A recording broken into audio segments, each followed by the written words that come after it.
Bună dimineața, clasa 8-a. Astăzi o să povestim despre motorul electric. Am povestit înainte despre fenomenul inducției electromagnetică, care stă la baza producerii curentului electric.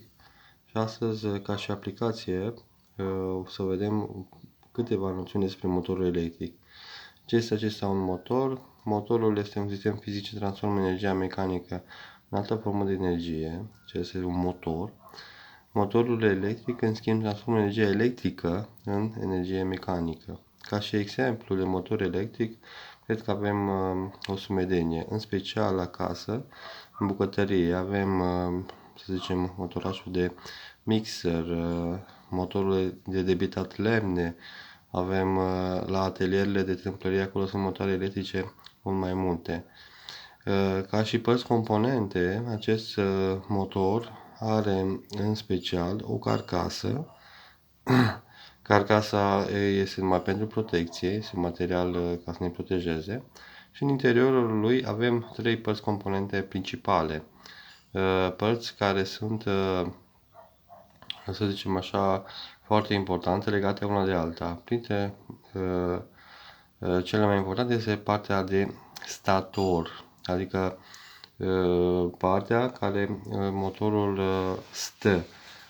E partea care îmbracă motorul, este format dintr-un magnet permanent sau o bobină, cum e de fier, sau un electromagnet. Partea care se rotește în interiorul motorului, care este un rotor, se numește. Acest rotor poate prinde viteze foarte mari, viteze de rotație, și este prins tot în interior pe rotor.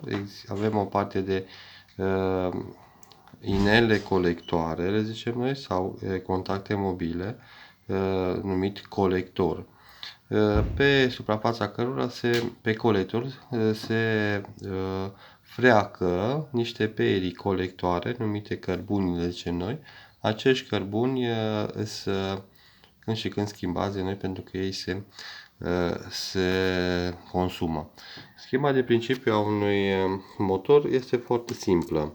Avem aici doi magneți permanenți.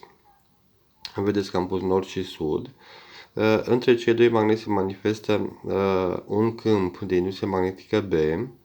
Acest câmp linie de câmp trec de la nord spre sud, întotdeauna. În interiorul lui avem, în interiorul magnețului avem o spiră conductoare, care la capete are niște inele, numite inele colectoare sau colector, pe suprafața cărora sunt două puncte numite perii colectoare. Aceste perii colectoare sunt cărbunii noștri, cei pe care noi îi folosim și îi schimbăm când și când, pentru că se termină. În momentul când alimentăm de la sursă, avem aici sursa,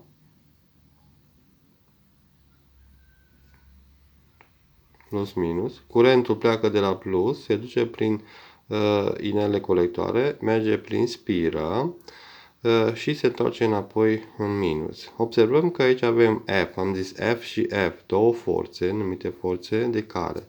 Zicem că sunt forțe electromagnetice, pentru că dacă observăm bine avem F, B, I și lungimea conductorului, înseamnă că vom avea forța electromagnetică, BIL, F egal cu B ori I ori L. În momentul când se pornește curentul electric prin spiră, se produce o forță care tinde ca spira să o rotească. Apare și în pe cealaltă parte, tot forța respectivă. Sunt două forțe care împreună vor forma, ceea ce zicem noi, un cuplu de forțe. Și atunci, în momentul când cuplul e tot mai mare, atunci spira noastră se va roti. Și se va roti conform desenului, se va roti în sens de rotație în jos. Da? Avem un sens de rotație. Cea mai simplă schemă pe care o puteți realiza și acasă. Cu doi magneți, o sfiră și pusă pe un suport, să vedeți că se învârte, se rotește de așa spira. Este un motoraș, chiar un motoraș de jucărie. acest motor are și aplicații practice foarte bune. Cel care folosește curentul continuu este motor de curent continuu, iar cel care folosește curentul variabil este motor de curent variabil, numit și alternator. Deci avem aici două tipuri de motoare. Avem dinam, motor de curent continuu, și alternator.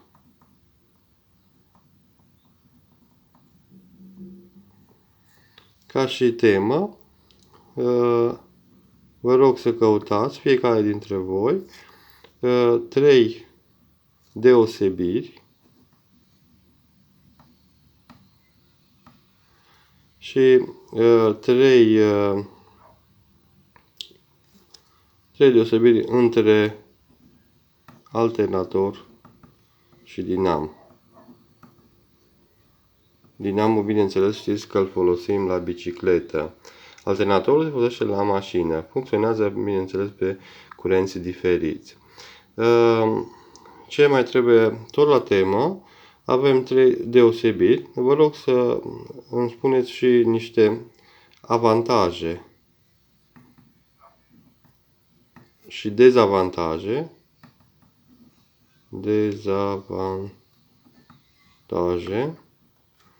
În utilizarea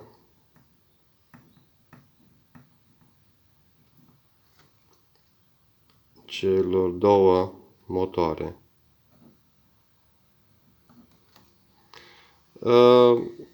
Aștept tema la fiecare ca și foto pe mail. O mică observație iarăși, în momentul când funcționează motoarele, trebuie să știm că ele produc nu numai energie electrică, și produc și căldură.